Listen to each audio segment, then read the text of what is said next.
Hey everyone, Kuro the Artist here. Guess who's coming through that door, folks? You heard right. The sleazy, chili fry purging, identity fraud having, intellectual property and likeness extorting, friend abandoning, clumsy smoothie slipping, unexplored repressed trauma cowering, drip snagging, somehow able to contact Hyper from inside of the plumber prison looking, frog-minded fan favorite Albedo is back, everybody. Now, one of the biggest letdowns of Ultimate Alien was the actual Ultimate Aliens themselves. They were so underwhelming and so forgettable that they're barely even brought up when folks talk about Ultimate Alien in general now. They're an afterthought. When Omniverse was announced early on, it was confirmed Ben would no longer be able to use his ultimate forms. And at first, even though I didn't care for them, I felt like it was the wrong move. I'm never a fan of taking away a character's abilities after they already achieved them, as it makes their journeys feel stagnant and unable to evolve. Like when mistransformations were reintroduced in Alien Force, it felt like a step backwards. And nixing Ben's ultimate seemed like it was cut from the same character regressing cloth. Then Omniverse premiered and everyone quickly forgot about the ultimates, and it was easy to see that they weren't missed. However, in true Ben 10 fashion, all the twists and turns that the series had planned was either leaked or spoiled by the marketing. A few months before this episode aired, this image was released, cueing you in on Albedo's return. And I may be mistaken, but I think I remember Ultimate Humongosaur and Ultimate Echo being leaked somewhere as well. The biggest surprise of all was the fact that Omniverse was using ultimates again in general. Omniverse really seems like it was trying to move away from what UAF set up at first to try to either stand on its own or reignite something from Classic, so much to the point where mere references from the UAF era felt like a shock, like name-dropping Fast Track or the Daggett. So can you imagine how perplexing it was that Ultimate Aliens were coming back? And you know what? They were actually pretty cool. Arguably better than anything Ultimate Alien gave us. Their designs were unique and monstrous. Albedo's new gauntlet device was sick, and we even got brand new ultimates that were exclusively shown in Omniverse. Their debut episode was even named similarly to previous Ultimate Alien episodes, as if they were really trying to pay tribute to what came before. I don't think anyone really saw this coming, and I gotta say, I ate that shit up pretty hard. But now that it's been a while and we're looking back on the series, how well do they really hold up? Are they still just as cool now that the hype has died out? Let's find out. But first, if you're hungry for more and beyond, you should check out this video full of bloopers, outtakes, and a Horus contest. The video breaks down the rules, but basically you design your own Horus unit and the winner gets to be featured in the next episode of And Beyond. Now, on to the breakdown.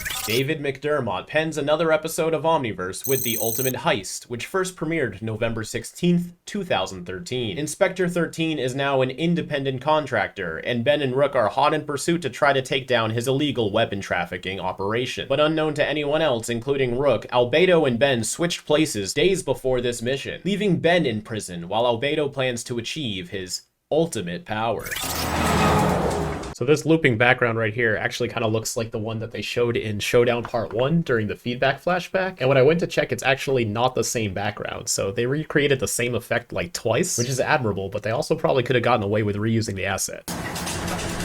This guy right here kind of looks like my buddy Matt from Yo It's Matt. He actually helped with the Classic Series roadmap back when I was doing the first breakdowns. So shout outs to Matt. Thanks for that.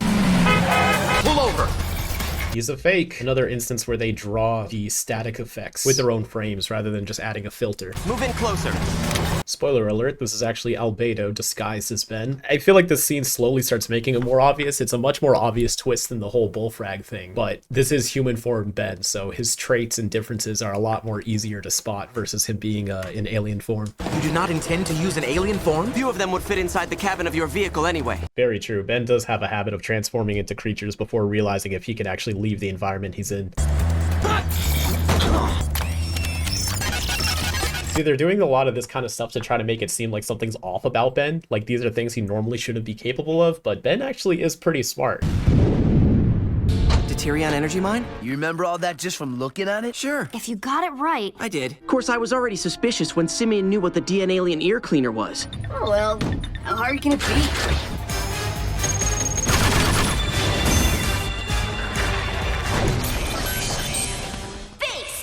Zeroed it out. He's shown to have traits where he would be able to easily understand stuff like this. In fact, he said it best himself. People think I'm not paying attention, but I am. So like, I get what they're going for here, but it always feels ridiculous when there's just like, oh, Ben could either be smart and tactically perceptive, but also be goofy. I feel like he could be both. Like, it doesn't have to be either or, but that's very much how they treat it most of the time. I've restored manual control. A fully automated mechanical door splitting open inside of this truck, yet they still have manual windows.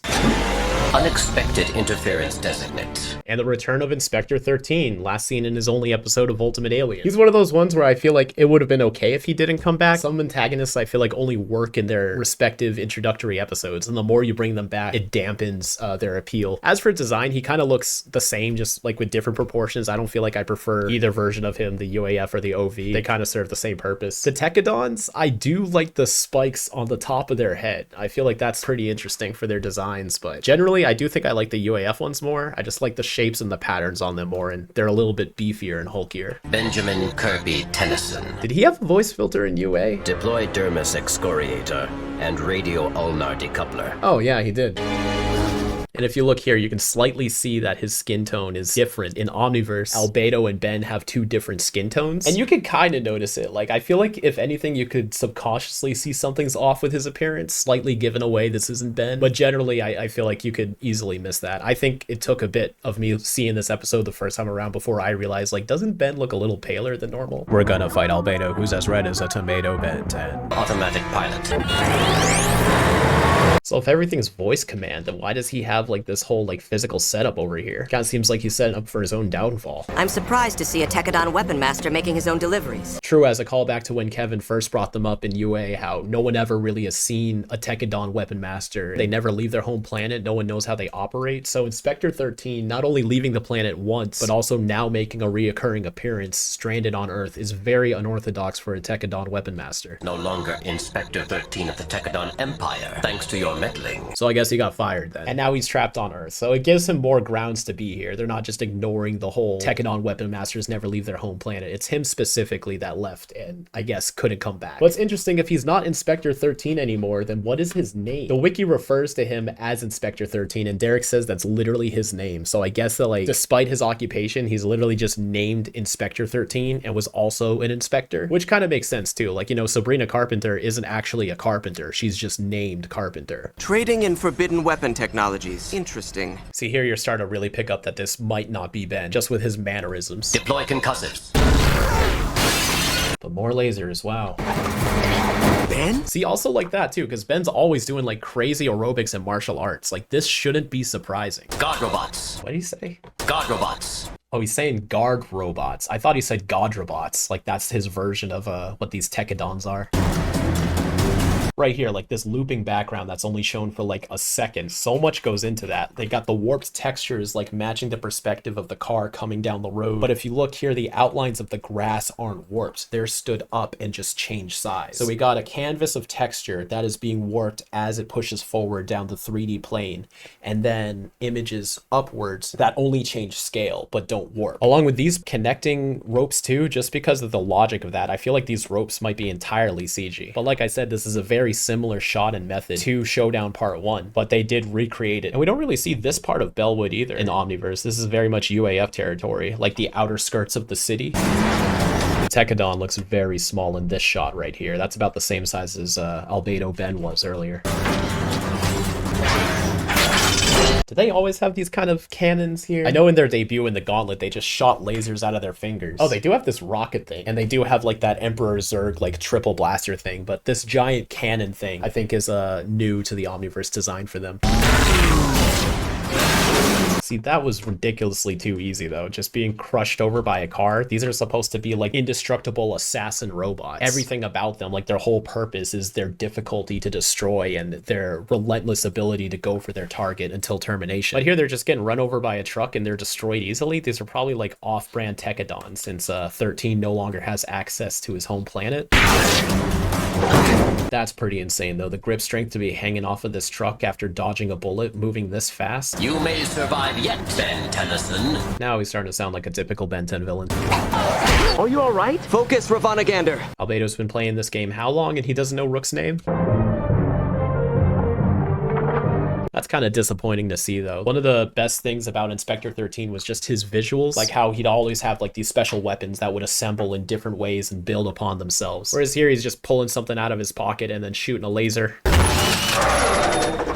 He hit us with a kinetropic field. See, if that was supposed to be a special device that would do something different than just a typical laser, but it still looks just like any other red laser in the show, it's disappointing. Like, at bare minimum, they could have made it a different color or something. But that attack was something completely different from the thing he did before, but they're both just a straightforward red laser. Yes, solidifying the viscoplastic fluid and fusing the torque rotor. Again, like, Ben's very capable of that. He recognizes patterns, he learns what things are called for the most part. Yes, solidifying the viscoplastic fluid and fusing the torque rotor. I guess it's without like the lax personality. Like, it's less about Ben's capability and knowledge that's off-putting. It's the way he's speaking and the way he's acting. But I feel like they're trying to frame it like, oh, Ben shouldn't even know what this device does. It must be Albedo. Or it's kind of discrediting Ben's own intelligence. Perhaps Fast Track could catch the Weapon Master. Oh, fuck yeah. Fast Track and Omniverse? Or Accelerate.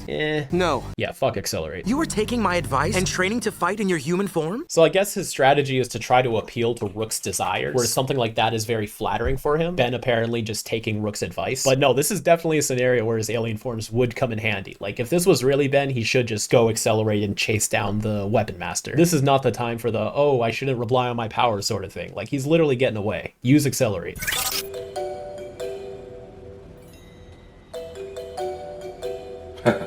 Nice.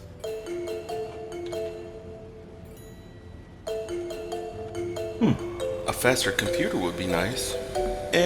Why not? What's the worst that can happen?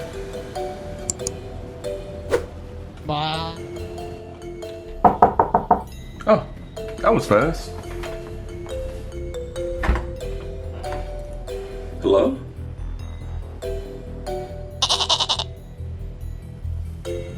That's a goat. Personal information downloaded. Wait, huh?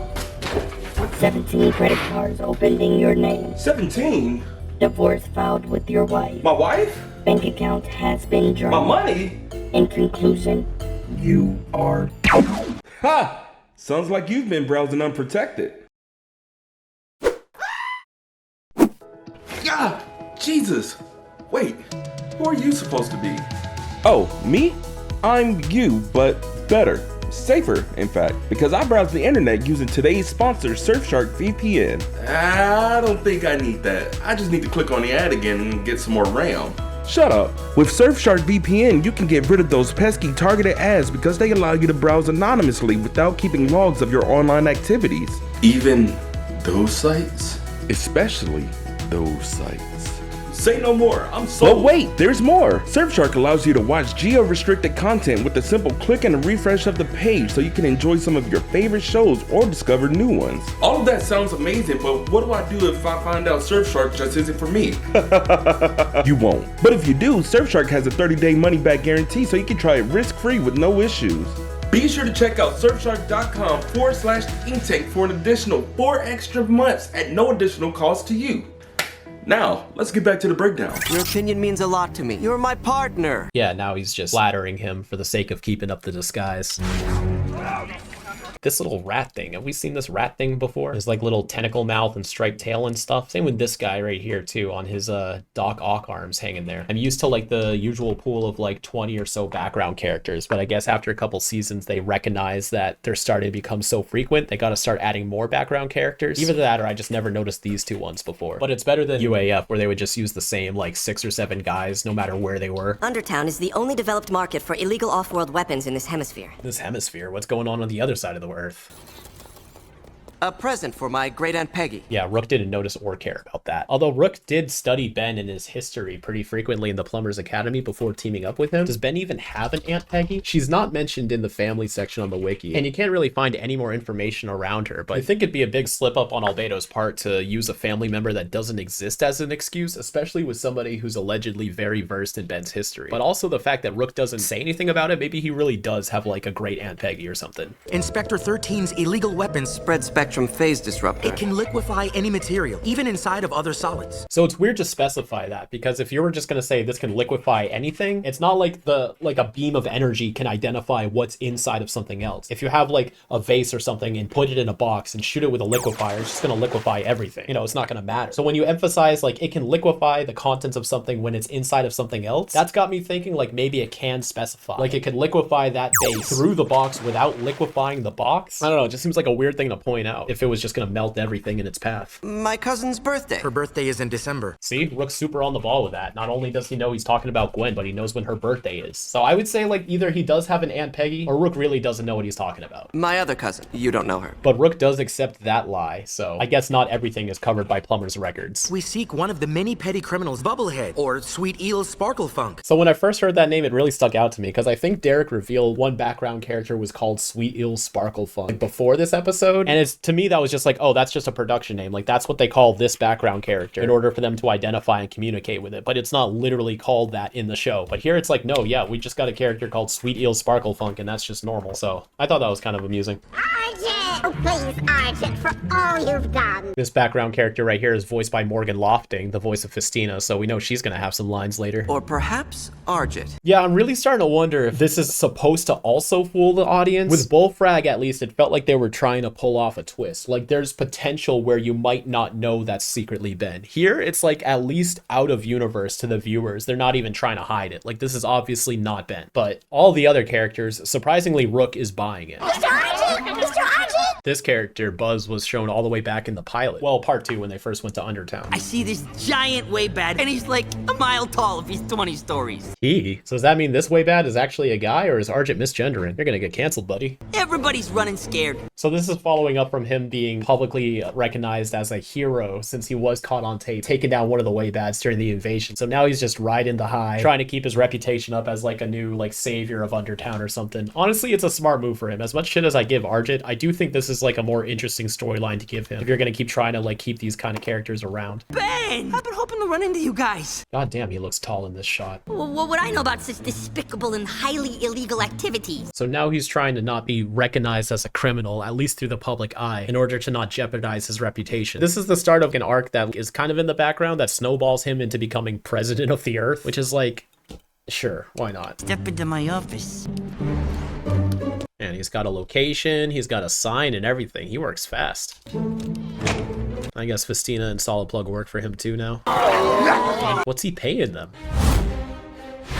I love shots like that. I don't care how cheesy it is. It's like he's posing like this on purpose. And this is a very well done painting. And it's super accurate to this shot too. Do you think they had to like animate the scene first and then ship this animation frame off to whoever was doing this just to make sure it's perfectly in sync from when they pan down here? Because it's like almost exact. One of these had to have been done first and given to the other. You are concealing your criminal activities because they might tarnish your newly heroic public image. It's actually a really nice office. It's got some exposed pipes and everything, but you know, it's got a view of Undertown. A nice view is always a plus, right? Now, can I get you boys something? I have need of some chili fries. In this environment, it's really noticeable that he's a different skin color. Solid Plug. And I do like whenever they use like animalistic noises for characters in Omniverse. Like they're just using a rat sound effect for that. The other shows kind of did it here and there, but not as much as Omniverse. It's almost like this is them speaking with their real voice, and the English that we hear is the translated version. Get in here. Like, do you think Argent's actually speaking English, or is everything just being translated? I'm always wondering that about Ben 10, because sometimes translators do matter, sometimes they don't. It's a hard thing to keep consistent with, I don't blame them, but it does invoke curiosity, does it not? What do you need? Chili fries. With cheese and a disgusting amount of onions. That sounds delicious right now, Jesus. Weapons shipment, huh? That ex-weapon master? So 13's got enough notoriety for Argent to know who he is. Guess 13's really making some moves. His place is a fortress. And he's got good security. I can contact Plumber Command, send in some battle tanks. Can they really fit tanks down here in Undertown, though? How are they gonna navigate the streets? You can take all the legal merchandise and sell it. All we want are the illegal weapons. Rook's so shocked, but honestly, not a bad plan. I'm in. Relax, Rook. Okay, he does know Rook's name. Already cleared it with Magister Tennyson. Well, Magister Tennyson, yeah, like Rook should really be picking up on like these speech patterns. I guess he's just still so flattered by Albedo appealing to Rook's desires of Ben trying to listen to him and be a better partner, I guess. Joyce, send in the muscle. Wait, who's Joyce? No need. Wait, no, yeah, for real, who's Joyce? Chili fries! They're really playing up the chili fries joke with him now. I like to think that's just leading more into Albedo's insanity. But man, they got here fast. Do you think they opened up a burger barn down here in Undertown now that aliens and humans are cool with each other? Jesus. Yep, there she is. Seriously. Oh, don't wipe it on the... Oh, come on, man. That's not even your jacket. Have some respect. I've decided I can be a better plumber and a better partner. Now, I know this is just Albedo trying to pretend to be Ben and, like, appeal to Rook so that he has his guard down. But, like, Ben's a really good plumber and a great partner by now. Like, they've learned to work together. They're pretty solid and in sync with each other. So this is, like, probably just based on Albedo's, like, vague observations and information he's obtained about Ben and Rook's conflicts dynamic, but they're really good partners now. And Ben was never a bad plumber. Oh geez, look at that mouth. That is quite the image. Oh no. I'm not who you think I am. Not Albedo. And there's Ben, trapped looking like Albedo. Somehow they got him in this cell. This is also the first time we hear him called Albedo. Now, if you've been watching these breakdowns a lot, you know I'm much more privy to that pronunciation, or at least that's just what I'm used to calling him now, but he was called Albedo in UAF. Albedo, my former assistant. Admit it, Albedo. Albedo. So the change from Albedo to Albedo, I don't know why they made that change, but like everybody in the show does it. I think someone even asked Derek why there was a change, like he didn't even have an answer. I can't find the screenshot, but I do think it was asked by somebody somewhere and like they didn't know, but for some reason they changed the pronunciation of his name in the show. Albedo. Albedo. Albedo. Albedo. And everyone just rolls with it. I do find myself saying Albedo a lot more though. Probably just because it's the most recent pronunciation. Come on, let me out. Oh, I'm not my evil twin, I'm me. They got sinks in here? I guess we're always seeing the prison cells from like the other angle, so we don't really see this side. And they do have toilets, so I guess it makes sense. But also a little pet peeve of mine, I never really liked when shows would call negative counterparts of themselves like their evil twin, because they're not literally twins, but that's just a preference thing. Like it doesn't really matter. But like no, like Albedo is not Ben's evil twin. He's a Galvin who accidentally got stuck in Ben's form and now looks like a corrupted version, but is now impersonating Ben and made Ben look like the corrupted version. They're not related. I know they gotta do this for the audience, but please tell me this isn't the first time Ben actually tried escaping. Though it is good to see this because they do keep a lot of superpowered prisoners in these cells, so it's nice to show that these cells were reinforced to handle multiple types of species and abilities. Okay, so I can't bust the door down. Yeah, the way he's talking, it's like this is the first time he's tried to break out, but he's been here for like how long? He should have said something like, all right, I've already tried, I don't know, X amount of aliens, let's just keep going down the list or something. Like, make it seem like he's been trying to break out this whole time. But I love that they're showing this too, especially the intangibility. Intangibility is one of those powers that once you have, it's like one of those things you always think about. Like if this character can phase, why don't they always phase? So here they're showing like, yeah, he's trying, but it doesn't work. And I like this little special effect here of this ring countering Big Chill's intangibility. So what would happen if he turned into like Humongousaur and just tried to like grow and break the size of the cell? Super tangible. Duh, they built it to hold Albedo. This specific cell? Just for Albedo? Such a nonchalantly placed cell for someone so specific like Albedo. I hate Miss Duty. Oh, here they are on their little cruiser again. We haven't seen that in a bit. But why are they doing this though? Does the plumbers not have enough people to like walk through the prisons? Like they should be up in the lab. They shouldn't be down here. They definitely have the budget for it. You don't have to tell me, Blue Kitch. It's not in all the shots, but it is in this one where you can see the little hole that's for the food. It's a good detail. Delivering food to prisoners is an insult to our technical expertise. It really is though. Like they shouldn't be the ones stuck with this job. Though if this cell was built to hold Albedo, I mean, Blue Kitch and Driba can probably wiggle their way in and out of that hole. And Albedo does have access to a Galvin transformation the last time we've seen him. So if this was really built to hold Albedo, but he can turn into an alien that can just get under there, that's a huge design oversight. It's me, Ben! But if I were Albedo, I'd be smart enough to know that I couldn't trick you, so I wouldn't even try. See, that's what I'm saying. Like Ben's smart and aware of scenarios. Maybe I'm just reading too much into it, but it felt like all the hints they were dropping for us earlier was acting like the things Albedo was doing are stuff Ben normally wouldn't be able to do. Where it should be more focused on his personality. You know, the things like calling Rook Ravonagander or like the speech patterns and positions Albedo would use. Those should be the things that are giving away it's Albedo. It's like Rook can hear Ben call him Magister Tennyson instead of Grandpa Max and not bat an eye. But watching Albedo do some aerobics that Ben does literally every other episode, suddenly that's something to have a facial expression about. Just seems like a weird direction to go for separating the characters. Wow, a meat and two sides? They're eating good in Plumber Prison. I should start doing some crimes. Could I at least get some ketchup? Ketchup on this? Come on, Ben. What are you, 7?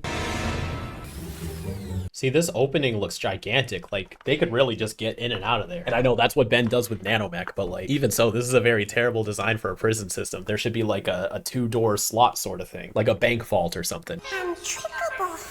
You didn't even eat any of that food though? Next time, you hand out the food and I'll pick up the empties. The trays aren't as heavy when they're empty. Yeah, but that tray was full, so if y'all are aware of that kind of stuff, you should notice like, oh wait, hold on, there's still food in here. Albedo? Life signs. Galvin male. Blue Kitch. Wow, is this grid hand-drawn? It takes some skill, like at this type of effort and going this slow with all these frames in between, even knowing like right as you get close, like there's supposed to be this bar right here, and it's wrapping around the characters as well. There's a lot of talent going into this shot right here. Yeah, this is crazy for a hand-drawn grid. Good job. Wow, the tiniest little part of his wing, and they notice. That's good security, though. Then why are they always getting broken into? Is this new? Unidentified nano-based life form. I like that they're still playing into the fact that he's a unique creation of the Omnitrix. These are cool looking weapons. Have we seen these before? Yeah, they were in Outbreak, but they were a lot bigger there. It looks like maybe Blue Kitch and Driba used smaller versions. Or maybe if they used the actual shrinking way from Food Around the Corner last episode to make them their size. Get him! Nanomech looks pretty big right there. Reload! Yeah, get out of there, Ben. See, this is a smart thing too, because it's like now that he's out of the cell, so now you could use Big Chill, right? Yup, and they do. Those guys should not be armed. Yeah, he says that about Blue Kitch and Driba, but right here, their security system that's automated still misses and is just as terrible a shot as Blue Kitch and Driba. Look at this, Ben's barely moving and it's missing. Is this even a real system or is it just meant to scare the prisoners? Wow, this is what Argent meant when he said 13's hideout is built like a fortress. 2 guards right in the front that apparently can be emotionally manipulated. Oh, come on! Your boss is gonna be cheesed if he doesn't get this on time. They realize these are Techodons, right? Like they have no emotion. They probably shouldn't even be able to understand what Argent is saying right now. These are not the Techodons shown from UAF. Get those things inside. Why did they both have to pack themselves in? Only one of them needed to do it. In fact, technically, only Festina's hand needed to do it. Maybe just as a precaution, they didn't know where the box were. Seems like a lot of effort just for like a simple thing. In fact, look at this. They knocked out the guards right up front. They could just beat them up and blow a hole in the door. They've done that before in many other episodes. Seems like a heist for the sake of a heist. They could have gone in guns a-blazing. Huh? See, and they're instantly caught anyways. It didn't even matter. Oh boy, more Techodons. You were the one who let the prisoner escape! Eyes up here! Nice little eye guy cameo. I need a favor. Yeah, see how easily they're getting beaten though? These Techodons ain't shit. Benny? Why take a chance? See, now Albedo's trying to play towards Argent's method of thinking. That was a cool combo with Rook. Smack. Uppercut. Jump. Kick. Boom. Good stuff. But way too easy. I gotta imagine this is just what 13 had to work with. There's no way these are proper Techodons. I only need one item. Oh no, it's Albedo. So normally we only get like the glowing transformations for when Ben de-transforms. It's rare we see the morph from human into alien with the glow effects on it. Usually we just see the morph like straightforward. But now we get to see Albedo's Wild Vine. And I love what Omniverse does with Albedo's aliens, where not only do they have the red attributes, but they're a lot paler and more sickly and grotesque looking than Ben's aliens. And a neat detail about his Wild Vine specifically is it has black thorns as opposed to Ben's yellow ones. So I like that Albedo's aliens get their own colors too. The second that these vines are detached, they shouldn't be able to still move independently. That is not Ben! Oh, now you get it. Also, if you check out this area, it's the same type of machinery as used in the Unnaturals in Classic. I kind of like that though, because in universe, if these things exist, it's not like every supervillain creates their own technology from scratch. Especially the Forever Knights. Like, you'd imagine they probably just bought it from somewhere and acquired the technology. This technology just exists out in the universe and anybody could buy one of these. It's funny that he literally just wears contacts though. No special device or anything. He wore contacts too in Double or Nothing, right? Contacts and a wig? Yeah, he does. It'd be funny if it was literally the same. Although Albedo does have these darker rings around his eyes, which only become visible when he takes his contacts out. That doesn't really make sense logically, but I'm not super worried about it. Can't put one over on you, Rook. I do love what they do with Albedo. He's got like the backwards 10 and he wears the device on his other wrist. It wouldn't have made sense during his initial creation where he was supposed to look like Ben. He should have wore the watch on the same wrist. That makes sense. But now that he's on his own, it's kind of cool that he's got like the other wrist to signify the differences. And I like to think his skin and hair change in Omniverse is in universe. Like when he was originally corrupted in Good Copy, Bad Copy, he was just a negative duplicate of Ben. But now that it's been a little bit, you know, Ben's been getting haircuts and keeping up with himself. Albedo's just letting it grow out. He's getting tired, so his eyes are baggy. In a way, he is like genetically mutated, so maybe his skin is getting paler as a result of his condition. I'd like to think like this, all of these changes aren't just an Omniverse art style thing. Like this is really happening to him in universe. The backwards shirt though, I don't think this is ever brought back up though. Like where did he get this and why is he wearing this? Because even in later episodes, he has the UAF jacket because that's what he was originally corrupted with. So why does he have this backwards shirt right here? It's not even the same one that Ben was wearing when they made him look like Albedo. See how his shirt is forward, it has the natural 10. So like who's making these outfits? Is he still like coordinating with the costume department of Ben 10 Live? He's like, look, I paid for a year's worth of your services and I'm making use for them. So how about you make me some shirts? So we got a little cube. And this is his special non-Omnitrix device. I really like the animation of this. The device itself looks kind of simple. The most difficult part was switching places with Tennyson. I can imagine. Fortunately, a silent partner who knew your plumber. Yeah, it's fucking Kyber, isn't it? He's just always breaking into there. We waited until Tennyson had mess duty. Ben too? Why don't they have somebody who has this as their job? My partner put Tennyson to sleep and made the switch. With the new security that we saw in this very episode, how did Kyber get past the elevator? Even if it makes sense in universe, that just means the plumbers really suck with their security and protocols. Like, this is easily the worst part of the episode for me. This is like almost unbelievable. Altering his hair and eyes.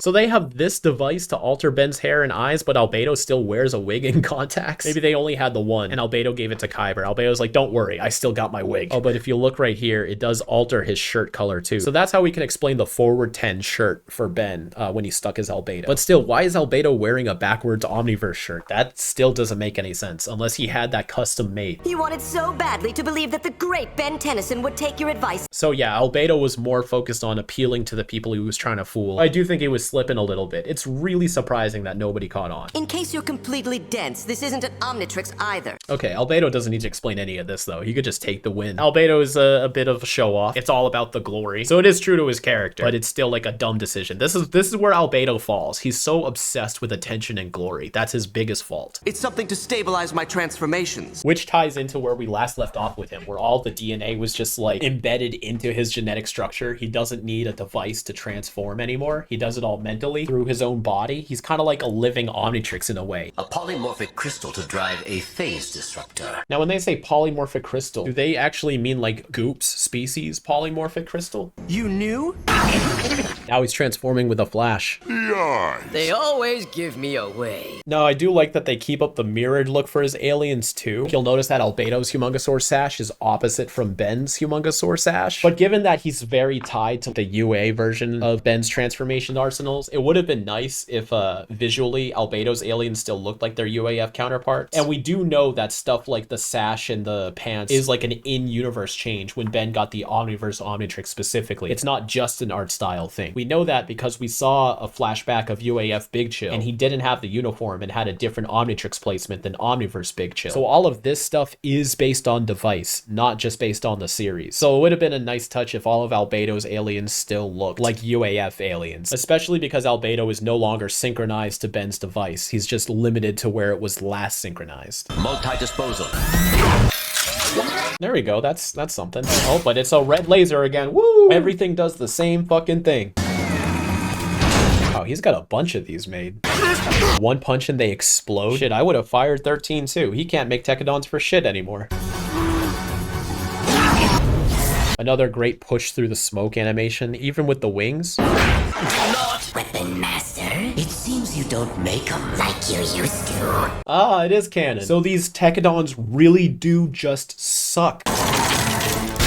Close range disruptor. Yeah, this too. This thing just kind of slides out of his sleeve. You know, it's a rare moment, but Ultimate Alien actually did animate this character better than Omniverse. Now this is a cool morph. The Venus flytrap form first, and then we do kind of snap to Wildvine, but here you're still seeing like a hybrid. We got the wings and the big chill patterns there, and it opens up. So we've seen Albedo transform 3 different ways: through a glowing morph, through a flash, and now a regular morph. Whereas this one is closer to the one that we're used to. The key to restoring my true form. He just wants to be a beautiful frog again. He's like a reverse prince. I have only to integrate this crystal. Just fucking do it, man. It's Armadrillo. I thought I'd better knock first. See, they could have just burst in. I convinced the plumbers to run a full scan. So this shot and this shot right here are the ones that leaked like a while ago. You're too late. What's that?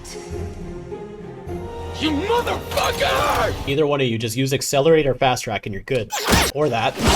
Now this is interesting. Even though Albedo transforms through his own body, here they're animating his transformation starting from the watch. What if he tried to use Goop before he got this device? Because he's only transforming into the aliens themselves without any assistance from a Matrix device. He technically shouldn't still have the UFO projector. Like if you look at UAF, when Albedo's transforming without the aid of a device, he doesn't even have an Omnitrix badge. It's just his eyes. Like they should be without a uniform if they did want to be super accurate. Though to be fair, when I was looking back at the scene from Night of a Living Nightmare, Brainstorm does still have his breathing brace, which I'd argue also doesn't make sense, but it's at least not exclusive to Omniverse.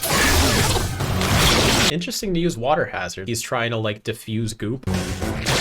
Always love that little kick move with goop there, just a blurp. They would use his attacks in Vilgax attacks, where all of his punches would have range because he was stretchy. Festina, can you detach your hand? With pleasure. Man, Festina really wanted to wait for somebody to tell her to do that, huh?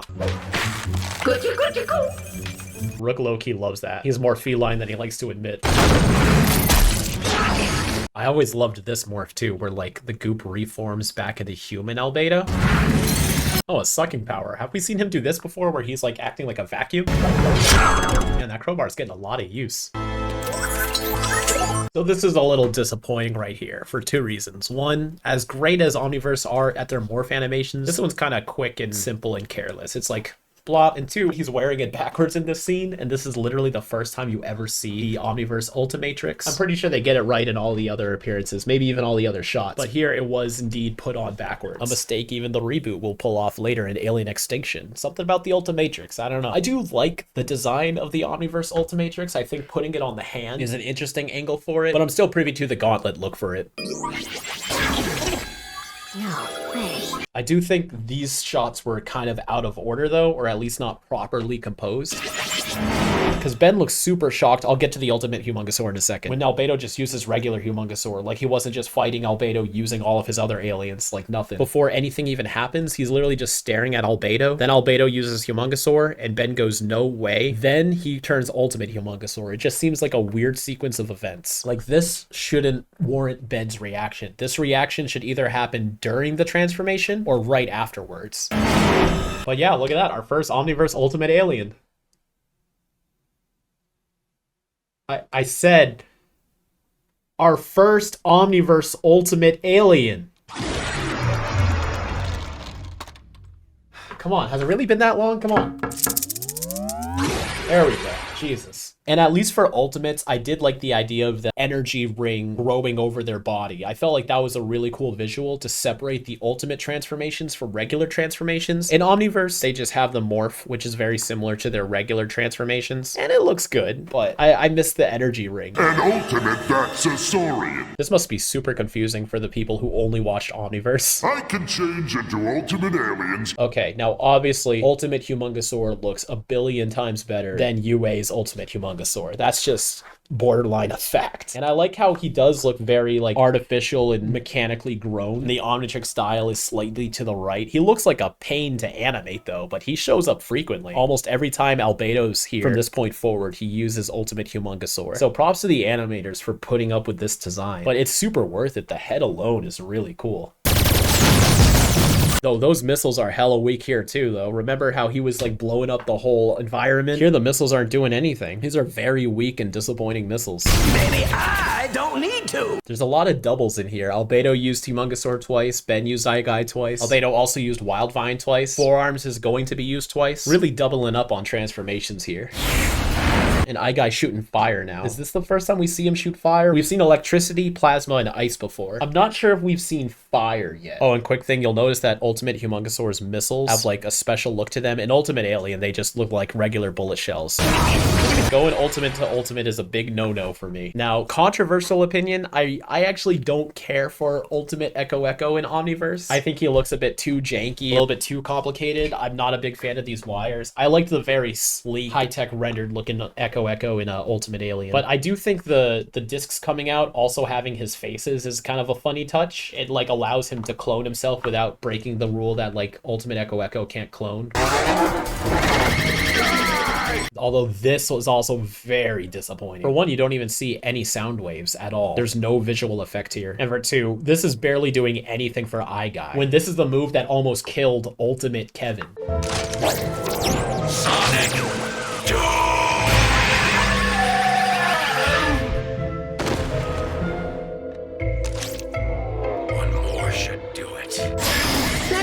On the other end of that move. See, here he pretty much confirms that this is Sonic Doom. And here Ben's still getting hit by it in human form. That just looks, it looks so bad. Even if this was animated more efficiently, I can't see like how writing the scene works, taking in all the previous context. Like this should be absolutely annihilating Ben. This was a big mistake putting Sonic Doom in here and making it look and act much weaker than it normally was. Turn it down a notch, okay? See, like if Shock Squatch can just do this, then Ultimate Kevin should have easily escaped. This is a pretty good morph though. Now, Ultimate Spider Monkey and Omniverse, I have a love-hate relationship with because I'm a big fan of the UA one when it comes to like the 4 prongs coming out of his back. But without that comparison, I think this design is awesome. The multi-arms, especially the mouth and the little prongs coming out, it's all really good stuff. It's just, man, I really miss spider legs coming out. In fact, he's still got the markings on his stomach as if he's able to do that. Maybe you could have had both, you know? Like he's just default like this, but he can also make the legs come out if he wanted to. But you'll also notice that like almost every ultimate from Albedo has like a weirdly screwed up ultimate symbol. They're all slightly different from each other. I think that's a pretty neat design, but there's only so many ways you could draw it. You can pretty quickly run out of ways to draw a screwed up Omnitrix symbol and you'll start having to repeat. Not all of them have to be super unique, but it's definitely setting a high bar by having that concept.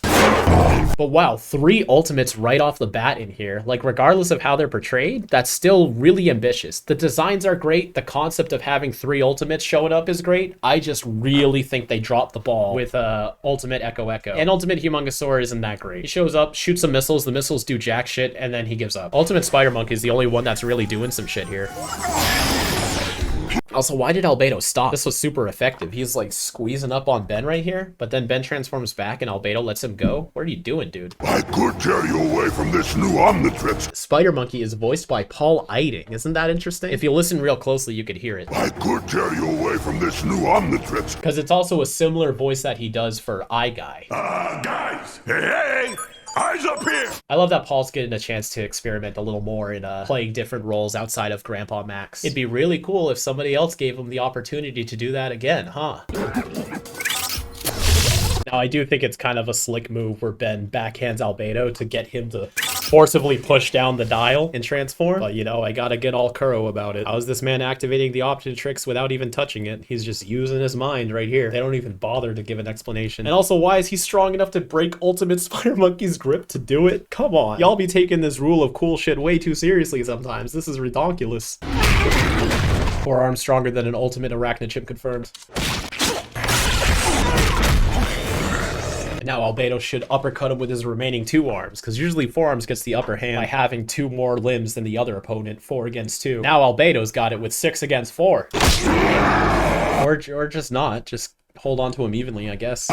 Maybe he needs his last remaining arms to have some proper grounds, because he's got some tiny feet.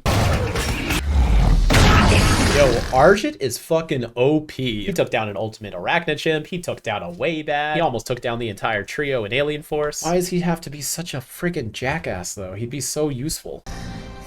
And stay down. In fact, he should really be doing that shit all the time. Why does he even bother running? He's clearly capable. Argit being afraid of other people kind of makes no sense when he can do shit like this, just casually. He barely even used any of his quills. Help us get Albedo back to... Hey! Is this Kyber's ship right here? Yeah, it is. How did he fit this thing in here? All right, I guess the plumbers could bring their tanks down here. And it's all dramatically shadowed in this bright room right here. Come on, y'all can't get away with that. He mentioned an accomplice. Go after him, Ben. Come on. At least we know what we're up against. No, you don't, dude. Like...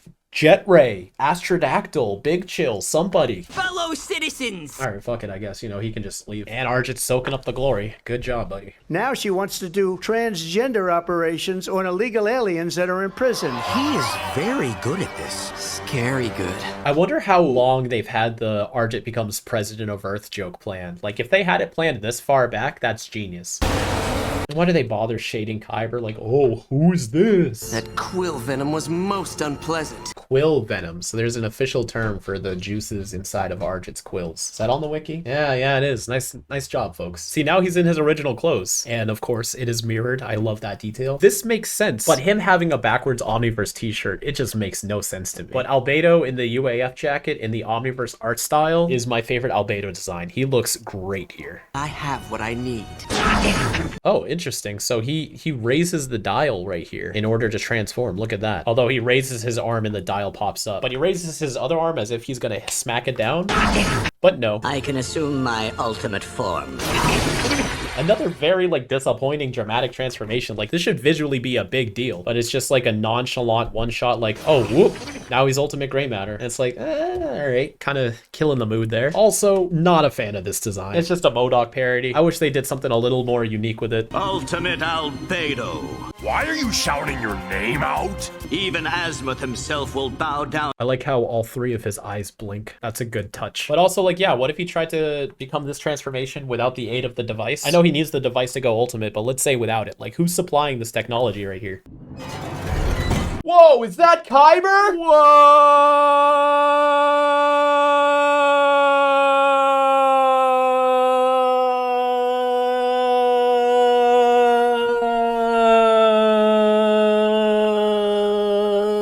Who would have saw that coming? We are ready. Now to business. Honestly, I don't really get why Kyber needed to be here for this whole plot. I'll get more into it in the subsequent episodes when he's a bigger role, but it's like, this really should have just been Albedo's story. Okay, so this episode started off very strong. Even though we didn't exactly fall for the twist, I don't know if we were supposed to in the first place. I think it was more of just like trying to fool the characters in the episode rather than fool the audience. But I like the dynamic of Albedo trying to pretend to be Ben. I liked the idea of Arja trying to capitalize on his new fame. The return of Inspector 13 was cool, but once Albedo got the Omnitrix, I feel like this whole episode just dropped the ball. You heard me complain about the logic, and I stand by that, but it's also, the final fight was not great. Ben, Rook, and the gang literally let him get away, and now we're just back to Kyber again. It just seemed like a lot of buildup with a very disappointing payoff. Not to mention that it does feel like the episode allowed the characters to be fooled by Albedo's ruse a little too strongly. I'm just really surprised. Like, I feel like they just, the challenge came from trying to write the episode in a way that cues the audience in but still fools the characters. And they do have that moment where they mention like, oh, Albedo's just trying to schmooze up towards Rook so that he ignores the personality change. Even so, it still just felt like a bit of a silly watch. The ending really just ruined it. Also, with how Ben gets captured in the first place, it just seemed like there's so many other ways where they could have done it much more believable. The whole mess hall thing just felt very lazy. The better parts of this episode don't come from the plot. Characterization, I guess it was all right. Again, I feel like the characters were way too easily fooled, and they do try to cover that in the episode. I get it. The Tekkadan Weapon Master isn't nearly as interesting. I do think this